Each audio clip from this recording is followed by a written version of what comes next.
Welcome to the Mike Litton Experience Podcast. Mike has over 31 years experience in real estate, finance, and investing. He's passionate about being a father, a teacher, a realtor, an investor, and a leader. Everyone has a story, and our passion is to help them tell it. And now, introducing the host of the Mike Litton Experience, Mike Litton. So what can you expect from the Mike Litton Experience? You can expect stories that will inspire, motivate, advice that will sharpen your focus, and expert information on real estate, finance, and market conditions. You emotionally, right? Absolutely. And so, it's like you're saying, the fun part, right? People have to get to a place to where they feel like they're having fun working out. They're having fun taking care of themselves. And I tell people this all the time. If you don't take care of you, you're not going to be equipped to take care of anybody else. That is very true. There's a reason why when you're on an airplane and the oxygen masks drop, you need to put yours on first and then assist somebody else. That's right. Yeah. That's It's very, very important. Yes. Yeah. And there's just not a lot of that being taught. No. We're always being bombarded by bad news and crime and the world's terrible and everybody's sick and it's no wonder that everybody's depressed and angry. I mean, we're just constantly being bombarded. So I don't turn the news on in my home. My grandma used to have a saying, like, if you don't want it happening in your living room, don't put it on in your TV. Right. Because it's happening in your living room. Right. But I stay in touch, I read the Daily Skim, to keep up with what's going on in the world, but I don't need to hear all the terrible things that are happening in the world. Right. If you can't change it, you've got to be the change. You've got to make your world a happy, loving place. And if everyone took care of their own little corner, the world would be a better place. Yeah. So you're to blame for what you let in. Right. That's Exactly. simple, right? Yeah. If you let a bunch of this negativity in, it's going to change how you feel. It's going to change and you don't even realize it, right? Right. It's insidious. It's silent. It's not something that you necessarily are able to recognize unless you have a skill set like you have, where all of a sudden you're going, okay, now I'm pulling my course back out. I'm gonna read it again. Right. That's important. Knowing that trigger, knowing when to do that, that's wisdom.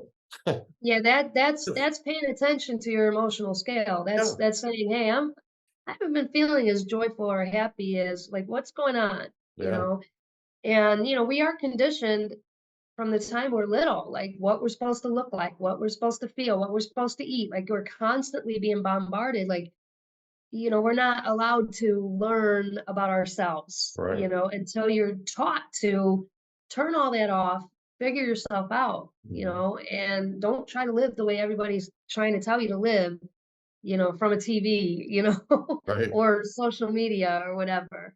So, yeah, it is a set of skills. And like I said, I've been studying them a long time. That's awesome. And I built a life that I absolutely love and adore. I'm very close to my children, who are both married. My grandchildren, I spend 2 days a week with them, and I get them overnight as much as I can. Yeah. I just love my life. I travel a lot, been to 13 different countries. I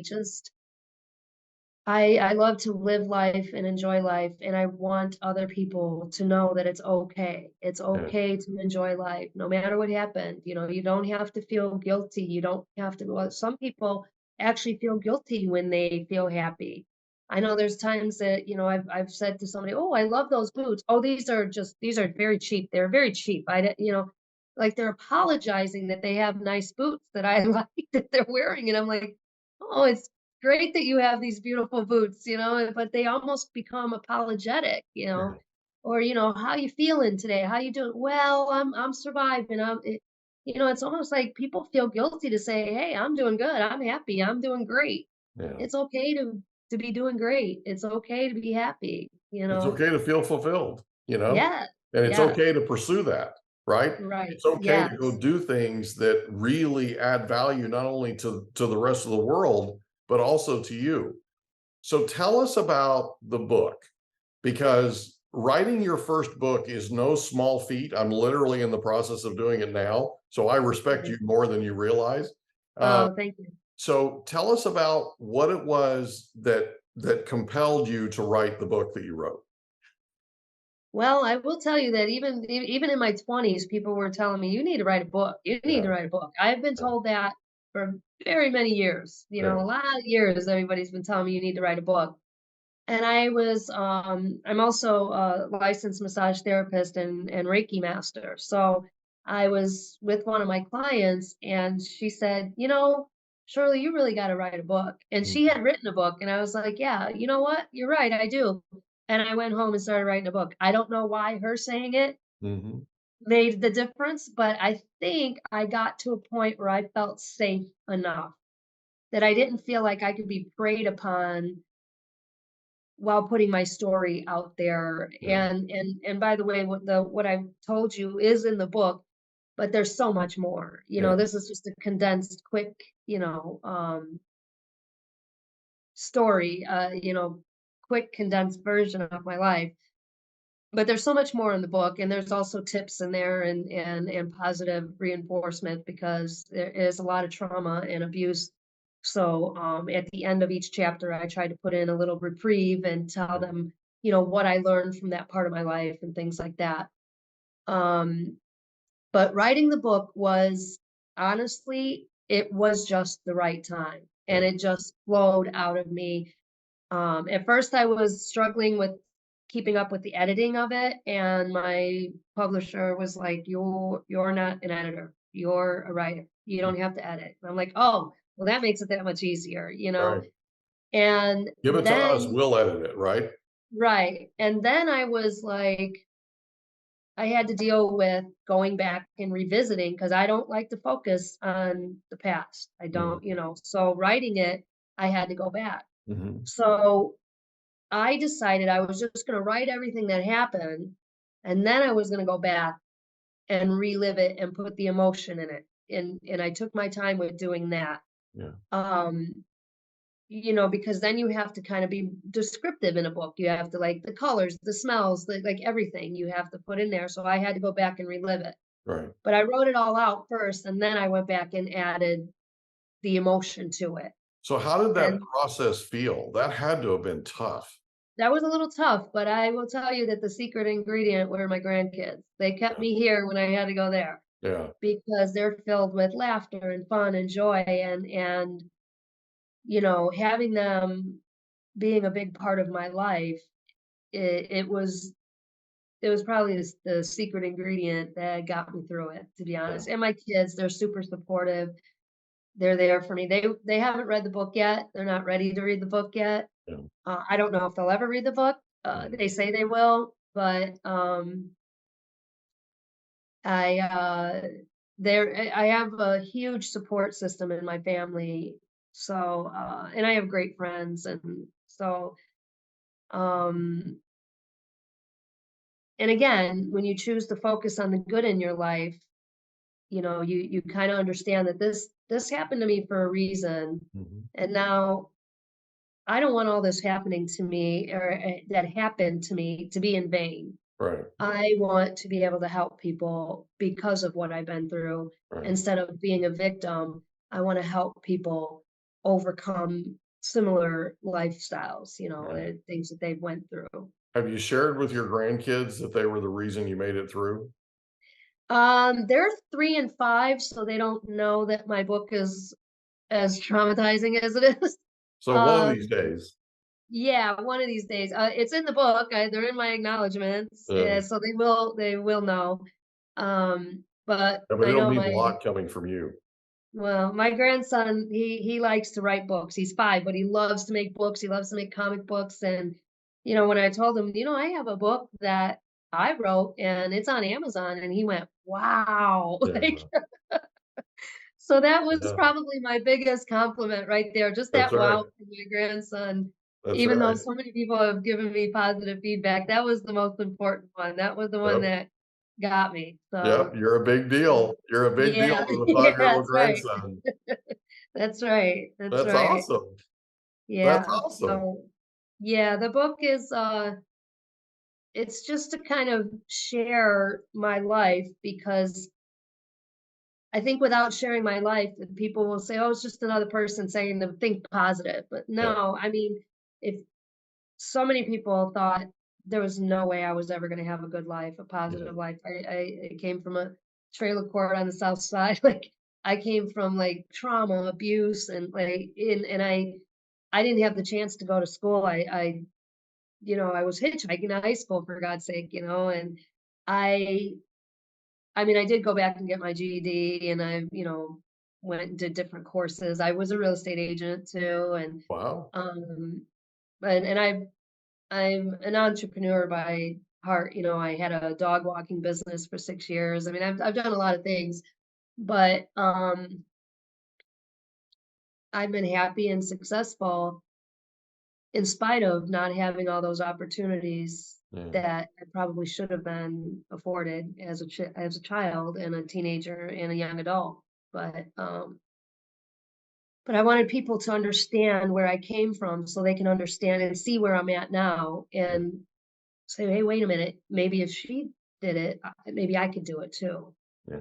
So Well, I'm a big believer that we go through the things that we go through, and those things are allowed to happen in our lives in order to prepare us to help other people in the future.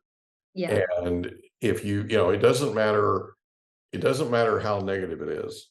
If you look hard enough, you'll find a positive, right? right, And by finding that positive, you learn from that, and then from that difficulty, and then it gives you an opportunity in the future to come alongside somebody, put your arm around them and say, "Hey, I dealt with this, I dealt with something similar, and here's how I handled it." Right? right, And here's right, what I did to, for lack of a better term, be victorious where this was right, concerned, that kind of thing. And that's what you've done. I mean, creating the coaching that you're doing and writing the book that you wrote is literally your opportunity to go out and say, look, this happened to me. right, I own what happened to me, right? right, And I also own how I reacted to it, right, and what I've done to build on it over all these years. And right, there's no telling how many people you're saving literally right, by writing the book, by I mean, even your book signings. And I'm not joking when I say this. People are going to come to your book signing to have you sign the book. And I know as an author, you think, okay, well, they're having me sign the book because I'm the author, and right? Look in these people's eyes. There are a lot of people that are coming there to meet you because of your story. They're coming there to meet you, and the sort of the symbolic thing is that you're signing the book, right? But what right. you're really doing is you're validating them. Does that make sense? Yeah, it does. I don't think I've looked at it that way. So I'm Well, glad so that you have, so think about this. Put yourself in the shoes of just somebody who has been through something similar to what you've been through, and they picked your book up and they read your book. Okay. And they may not even be done with it. They may be in the process of reading it.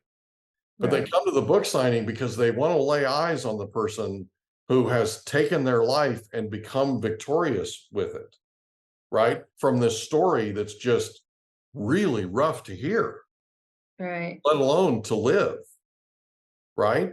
And right. there's no telling how many people that are in that line waiting for you to sign their book just to meet you for 10 seconds, right? Wow. And thank you for writing the book. I know people have thanked you for writing the book. I know for a fact they have, Yeah, right? And they've told you that, how impactful it's been. right. It's not you signing, it's them seeing you. It's them being able to be in your presence.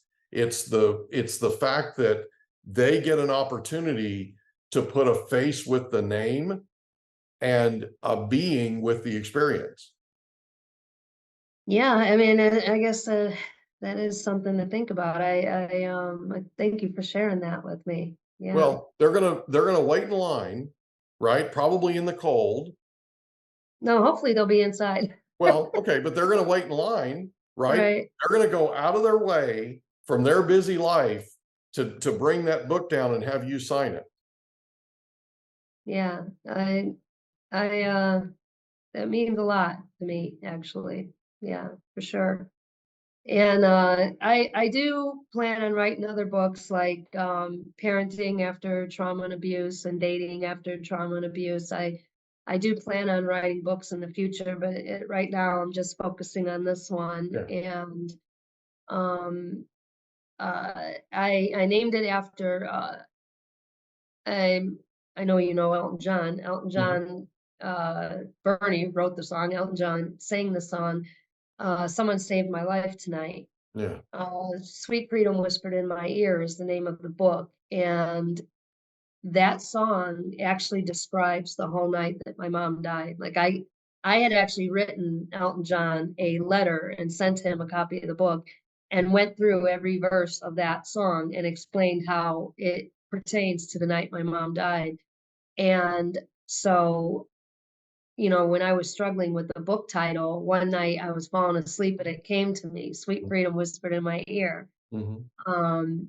And how fitting that is, because freedom is my most treasured asset, Right. and, as I was going through all that, freedom was whispering in my ear. It was saying, "Hey, you're gonna be okay. You're gonna be okay." And somehow I made it through all that. Right. And then the right books started coming to me and the right, studies, and I've transformed my life, thank God, and live a life that I really do love and cherish. Can I ask you a question? Sure. What made you write that letter to Elton John? Um, because I was great. I wrote one to Bernie too, by the way. They each got a copy. I don't know if they got the letter. I just a couple weeks ago mailed it to them. Because that song really got me through. I listened to it a lot growing up. Mhm.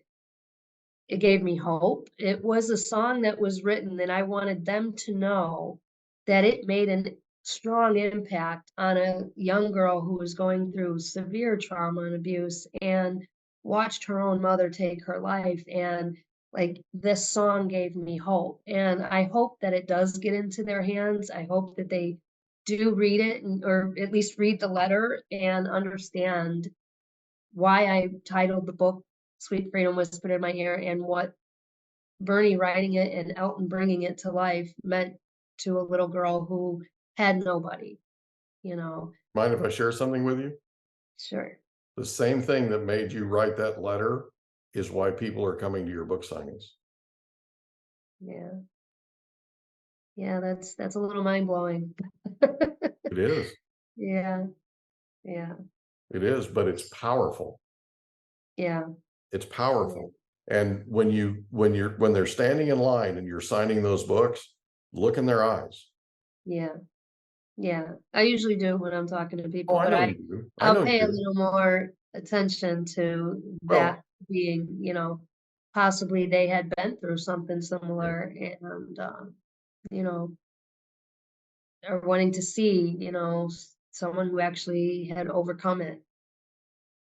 yeah, I would love it if you had like a forum of people that have read your book. And if they just had an opportunity where you just sat down with them and you asked them, tell me how my book affected you. Yeah, I do talk to people who, like if I put a post out and someone's like, "Oh, I'm gonna buy that book," and I'm like, "Oh, will you message me afterwards and give me feedback?" So I have gotten a lot of feedback, and like I said, on Amazon, I think there's 36, 37 5-star reviews, and people wrote long reviews, and I was very touched by it. I read some of them. Yeah, it was very moving, and so I'm glad to be making an impact. Yeah, Yeah, you are. I'm glad to be doing that. You know, Yeah. it took a lot of years to actually sit down and share the book and then have it published. And I think until it was published, I was like, "Oh, yeah, yeah, no, no problem." Then when it was published, I was like, "Oh boy, it's really out there. Yeah. Yeah. It's And really out there. I hope everything's gonna be all right," yeah, like it's out there, right? And now it's almost like you're exposed, right? And Right, yeah, yeah, and that's sort of what I'm getting at, is if you sit down in like a forum type setting, if there's any way to do that, and ask people to share with you how it's affected them, I think it'll be right, one of the most enriching experiences in their lives and one of yeah, the most enriching experiences of your life. I really do. yeah, yeah. Yeah, I have a Facebook community page, Red Leaf Healing, that I have over 700 people in the community, Yeah, and I do get a lot of feedback from that as well. that's So, awesome. yeah, and I just write blogs on there. Today was about, self-love because Valentine's Day. By the Mhm. way, happy Valentine's Day. Happy Valentine's Day. Um, um, just about it being in love. Like some people loathe the day and watching other people share love if they feel like they don't have love could be kind of tough. So I kind of wrote about, it's nice to see people celebrate their love. It's not a negative thing, but there's also self-love. There's also your children, your grandchildren, your pets. You can show love in a lot of different ways.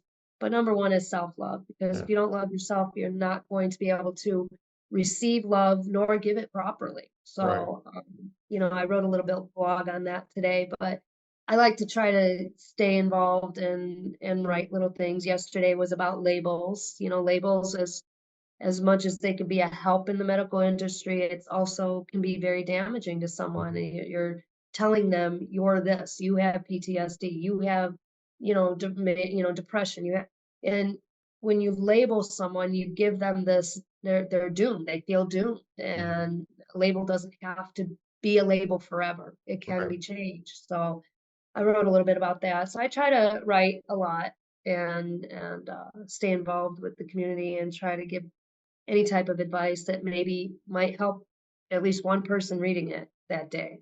Yeah, and when the medical profession tells you something, instead of identifying with it and letting it become part of your identity, you can turn it into a challenge, right? You can Absolutely. turn it into something that you're going to overcome. I did. Yep. I did Yep. years ago. I spent 7 hours in the emergency room at a local hospital here. In fact, it's in the same city that I'm talking to you from. And Mhm. I went to the doctor the next day and I said, "Doc, what do I need to do?" And she said, "You need to lose weight." I said, "Doc, I've lost 104 pounds." And she goes, "Well, you need to lose more and you need to do it now."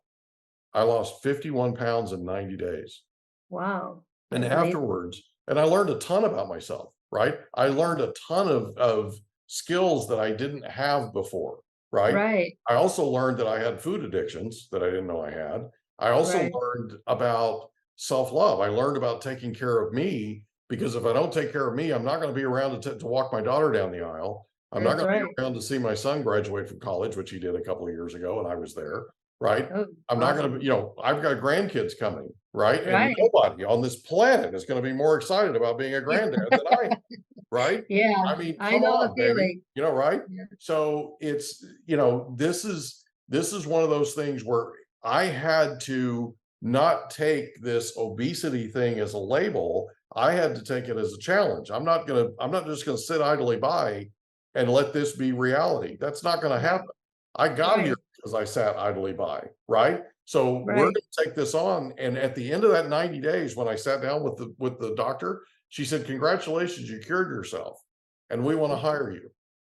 Wow. I'm like, "What?" She goes, Yeah. "Mike, we have tens of thousands of patients who have gone through the same type of health scare that you went through, where they went to the emergency room, they're in the hospital, whatever, right? They come out of it and they come back to us 90 days later and they're heavier. Oh, They're in worse shape than they were. that's You're one of the terrible. only people we can think of out of tens of thousands of our patients that actually took this on and naturally changed your situation. We want Right. to hire you. We don't even have a position. We have to create one for you to That's talk amazing. to our diabetes support groups. We believe you can inspire people to do what you did, That's amazing. right? That is amazing. Yes. But the bottom line to all of this is it's the same exact mindset that you're talking about, right? Yep. You're It sure just is. not going to accept the status quo. You're not going Right. to accept what people try to label you with, or people try Right. to tell you is your ultimate destiny. You're just not Right. going to accept it. You're going to absolutely figure this out. I'm going to figure it out, or I'm going to die trying. One of the two, Right. right? Exactly. I'm bringing Yes. it. I'm bringing it, right? Exactly. And that's what this is about. And that's what this entire podcast is about inspiring and motivating people. And I guarantee That's amazing. I love that you're doing this. I guarantee you that you've inspired and motivated a ton of people around the world today. And I cannot thank you enough. Well, I mean, I can't do it without people like you that are having me on as a guest to, you know, help get my message out there for people who need to hear it. So I'm so pumped up. I'm ready to run through a wall. I know you can't tell because I hide it well, but I'm super excited for our time together. It was so great to get to meet you. And thank you for sharing your story with us. And thank you again for being a guest on the Mike Litton Experience. Oh, thank you for having me. I appreciate you. Thanks again. Thank you. We hope you enjoyed another episode of the Mike Litton Experience. If you did, do us a favor, smash that subscribe button, tell your friends, family, and coworkers about our program, and wherever you get your podcasts, please leave us a rating. It helps us to connect with quality people just like you. And that's a wrap. Another episode of the Mike Litton Experience in the books. Reach out to Mike on Instagram at Litton Realty. Want to meet with Mike? Check out calendly.com/Rio760.